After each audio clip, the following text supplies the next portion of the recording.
Thank you, Mr. Speaker, members.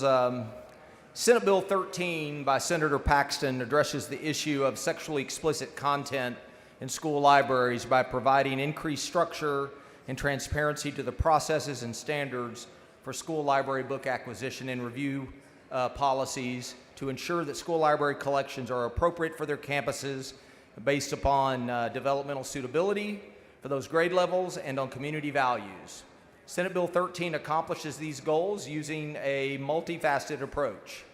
Senate Bill 13 holds school libraries to the same standards our nation already recognizes for protecting children from inappropriate content. The Supreme Court has upheld the Federal Communications Commission standards for the regulation of content that may air between 6 a.m. and 10 p.m., the hours in which children may reasonably be in the audience.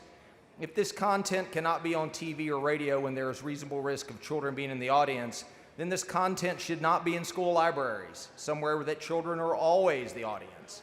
Senate Bill 13 also proposes optional local school library advisory councils charged with overseeing school districts' acquisition of new materials and reviewing any challenged materials. If 20% of parents petition to have a council, the school board shall establish a school library advisory council. This council consists of parents, educators, and local community members who make recommendations for the inclusion of library materials in school libraries based on developmental appropriateness and community values. These councils are modeled after the school health advisory councils known as the SHAC.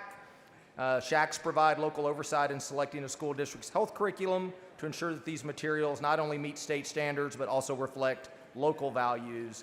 These principles are at the core of this proposed legislation. Additionally, Senate Bill 13 affirms that a parent has the right to access school records of the materials their child checks out from the school library.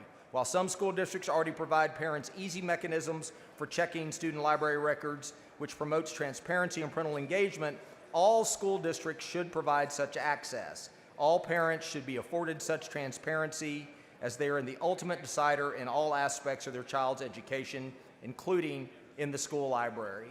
And members, I do have a perfecting amendment.